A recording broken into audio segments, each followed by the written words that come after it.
greatest flood in American history was upon us.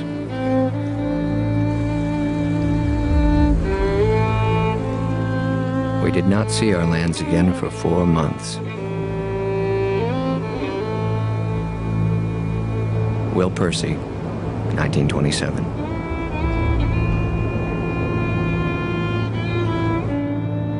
A rolling giant sea covered 26,000 square miles of the Mississippi Valley, inundating parts of 7 states and forcing 500,000 people from their homes.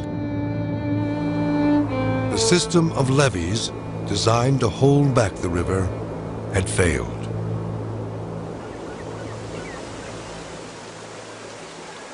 Unlike the barren Colorado, the Mississippi is lush and inviting. But it is difficult to control and impossible to predict. Its bed was not etched from rock, but set in sand and clay, its muddy course changing almost whimsically. The largest river in North America, the lower Mississippi is the main stem of a 15,000-mile system that drains nearly half the continental United States into the Gulf of Mexico.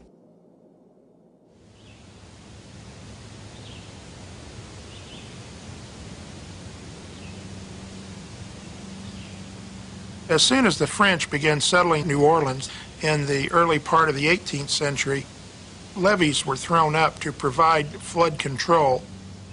And it was common knowledge that for anyone to live within the alluvial valley of the Mississippi River, levees would have to be built. The people who lived along the river were responsible for constructing the levees themselves. And the early levees were 6 feet to 9 feet high, so that if you granted the land along the river to agricultural users, it was in their best interest to construct the levee, and they had to maintain the levee as well. However, these early levees were not reliable. Great floods frequently came that devastated this more primitive levee system, and a kind of pall of dread and fear hung over the valley for many centuries. Local officials begged Washington for help. And in 1917, the federal government ordered the Army Corps of Engineers to take action. The Corps had developed a philosophy and an approach to flood control that levees only were the way to control the Mississippi, that the great floods could be passed to the Gulf of Mexico through these structures. It took 10 years for the Corps to complete the levees-only project. The new levees were 40 feet tall and 100 feet wide, extending for 1,000 miles on both sides of the river. According to the levees-only theory, you wanted actually to increase the water in the river, because the more water in the river, the faster the current is going to move, which is true. And the faster the current was going to move, then the more it was going to scour out the bottom of the river, which is also true. The problem is, it's not going to increase the scour enough to accommodate the enormous increase in water in a great flood. There was great hubris involved when you think of these engineers just standing on the banks of the river and looking at its great hydraulic forces and believing that they could control it. There was great confidence in the levee system. The Corps really felt the river was under control and shackled, in effect.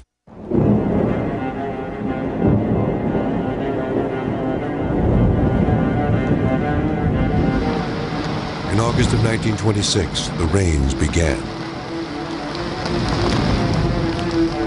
They lasted for 8 months. The river rose to record heights.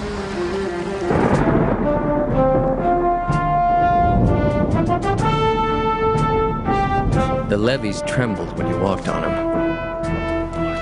The workers knew it was hopeless, but there was nothing else to do but fight. Will Percy. The water was near the top of the levees for a long period of time. So everyone was in a state of quite a bit of agitation because no one knew where the levee might fail.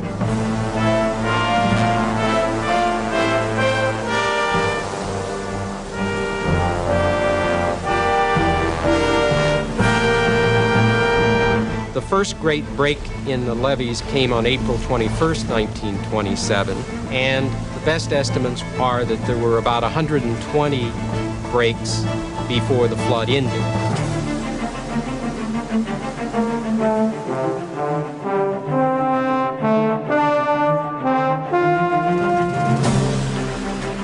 When there's a break, it's not simply the water flowing over the top of the levee, as if it were overflowing a bathtub. What you get is tremendous turbulence, unbelievable forces at work, and the river will gouge out a hole in the earth. It would just take acres of the riverbank in one shot.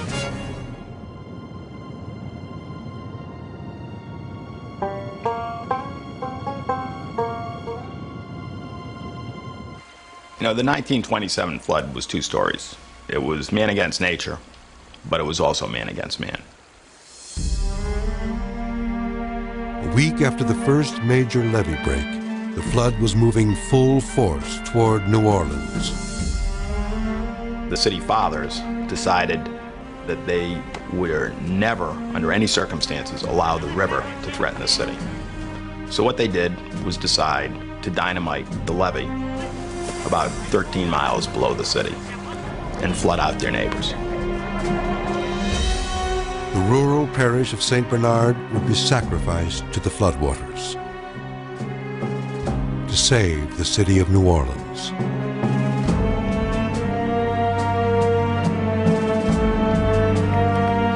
For a day or two, it looked like the Civil War, with the angry farmers guarding their dikes with shotguns to the battle cry of "To hell with New Orleans."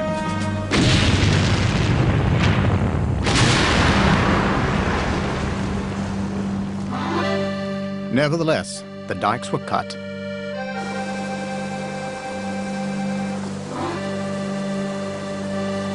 "4,000 people were made homeless.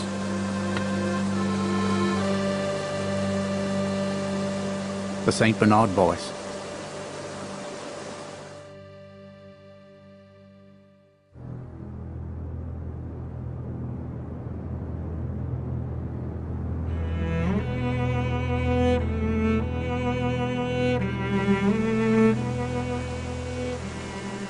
The turmoil ceased and a great quiet settled down.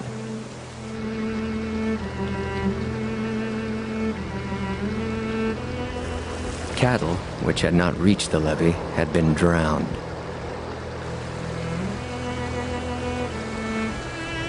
Those in one-story houses had taken to the roofs and the trees.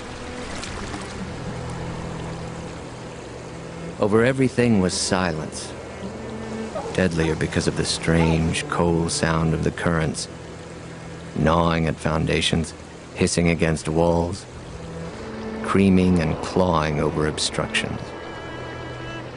Will Percy.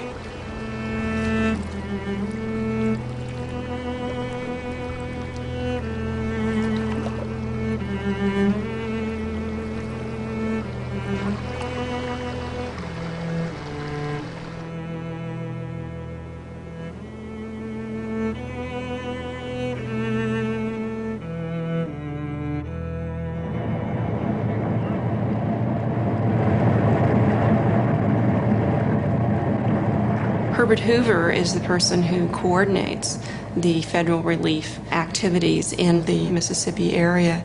And what he does is bring in both federal, local, state governments and help to coordinate them, as well as private agencies like the Red Cross, to find a way to help deal with the refugee problem and to help build up the region after the disaster. Hoover was an organizational genius. He knew how to cut red tape, he knew how to get things done, and well in advance he would get predictions of where levees might break, and he would send orders to a local Red Cross committee and set up a refugee camp for 15,000 people. There is a solution to every engineering problem. And no matter what the cost of flood control, it will not be nearly so much as the loss suffered as a result of this flood, which has rendered hundreds of thousands of good citizens homeless and destitute. Herbert Hoover. Man must not try to restrict the Mississippi too much in extreme floods. The river will break any plan that does this. It must have the room that it needs, and to accord with its nature, must have the extra room laterally. General Edgar Jadwin. Jadwin was the chief of engineers at this time, and he visited the lower Mississippi Valley on a number of occasions with Herbert Hoover, and it was he that crafted the comprehensive plan for flood control in the lower Mississippi Valley. The central part of the plan would be the creation of floodways, outlets that would allow the river to flow onto the land at critical points. During flood season and high water, this new approach would, in theory, reduce the pressure on the levee system and keep the river under control. In Congress, Jadwin's new plan ran into stiff opposition from Western senators. They were still trying to convince their colleagues from the South to support the dam on the Colorado. Southern senators bitterly opposed the dam as a wasteful gift of public money to the West.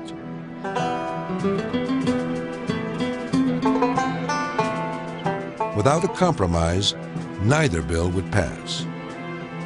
What followed was a great wave of political backscratching. And in the back rooms, the senators made a deal. Both bills became law. The two projects are a convenient way of looking at the shift that we will see increasingly in the 20th century as the federal government takes on more responsibility for planning public projects and helping to finance them.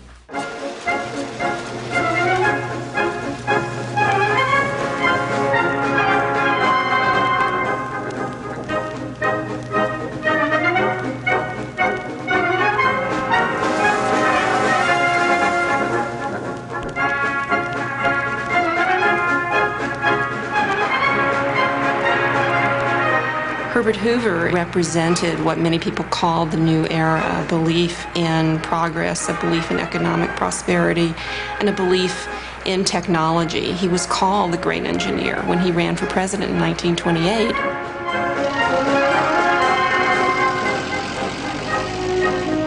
I don't think there's any doubt but that the 27 flood made Herbert Hoover president of the United States.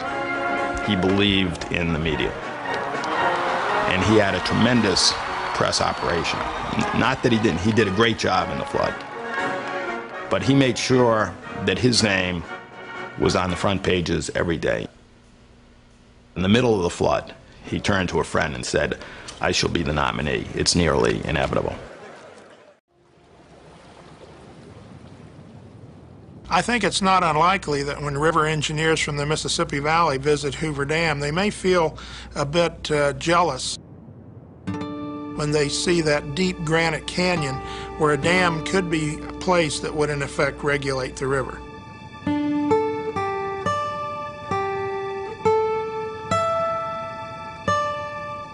In the case of the Mississippi, it was not possible to regulate the river with dams or other kinds of impounding structures. So the challenge of the engineers was to kind of work with the forces of the river. Under the Jadwin Plan, the Corps focused on the lower Mississippi Valley, where floods inundated the land on a regular basis. The Corps built floodways that would allow the river to flow onto the land at New Madrid, Missouri, at the Atchafalaya River, and at Bonnie Carey, Louisiana. This system would reduce pressure on the main stem of the Mississippi by providing additional outlets into the Gulf of Mexico.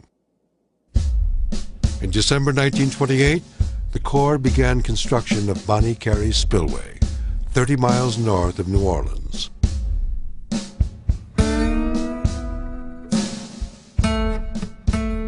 The 7,000-foot-long structure was completed in December 1936. A few weeks later, unrelenting rain set into motion one of the worst floods on record.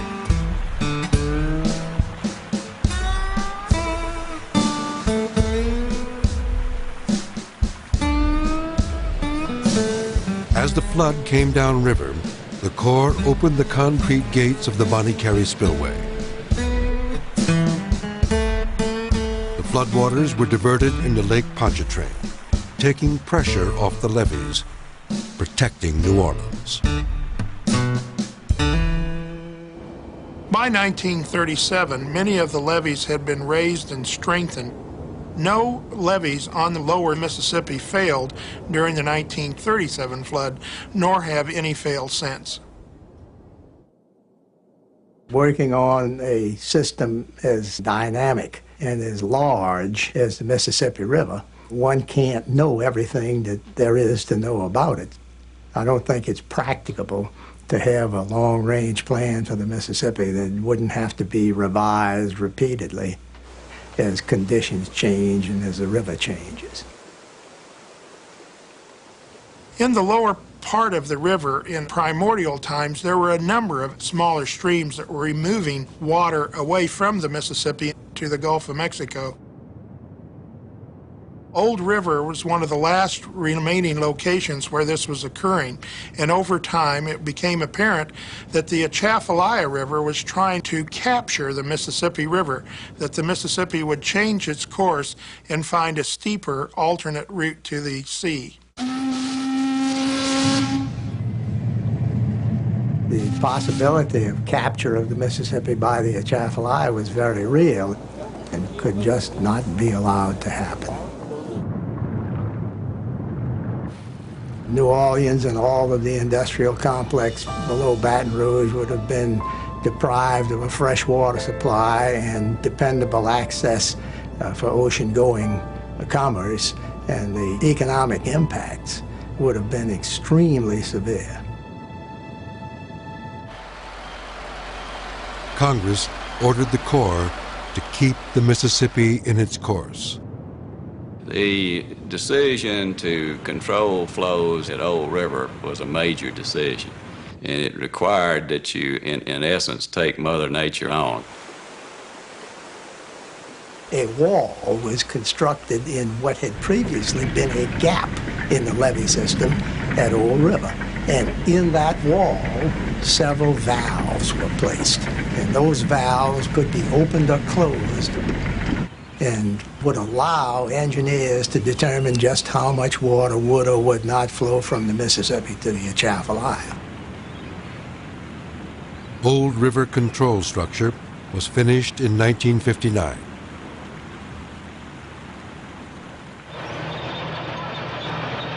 Work continued on the flood control plan. More than 1,600 miles of levees were raised and strengthened. The river's channel was deepened.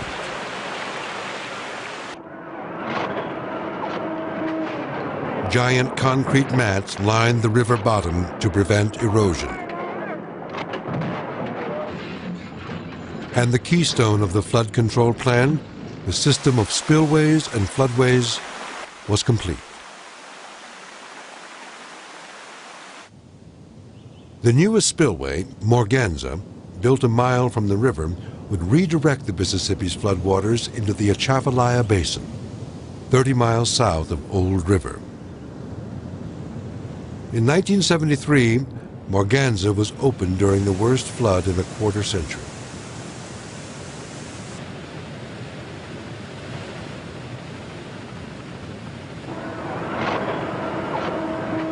The Bonnie Carey Spillway was also opened. The Corps was successful in protecting every major city along the river. Never before had such a large flood been passed out to sea with so little damage. But at Old River, the Mississippi was winning the battle.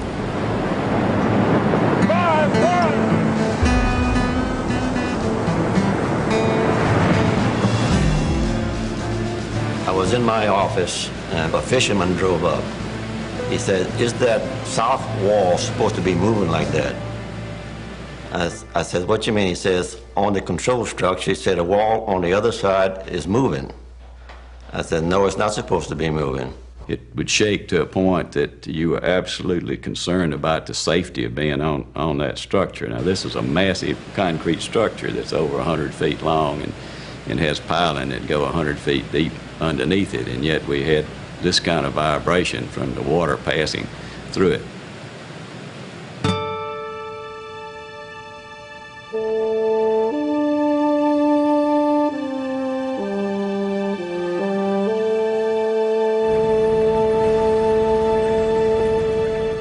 The Old River structure did keep the Mississippi from changing course, but just barely.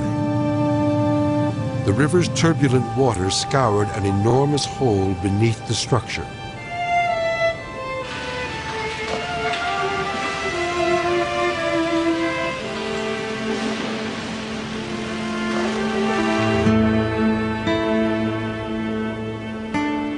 While Old River still operates today, it was too severely battered to fight the river alone. An entirely new structure was built nearby to help support it. This auxiliary structure was the last major project built on the lower Mississippi in the 20th century.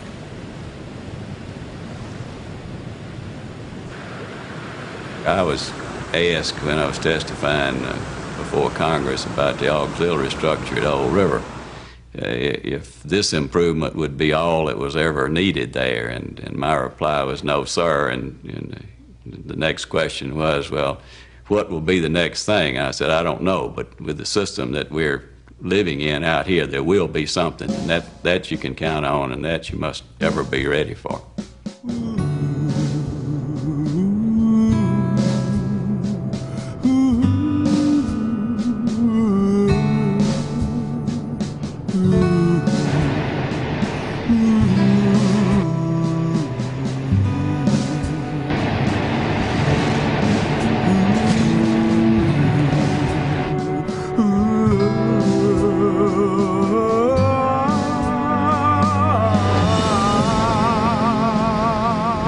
Last decade of the 20th century, floods overwhelmed the upper Mississippi Valley. Unlike the lower Mississippi, it had no comprehensive flood protection plan.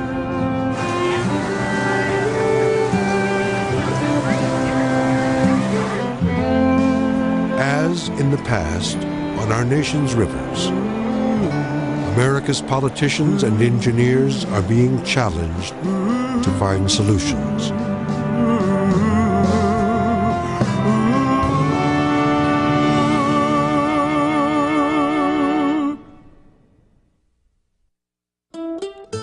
To learn more about engineering and public works, visit PBS online at pbs.org.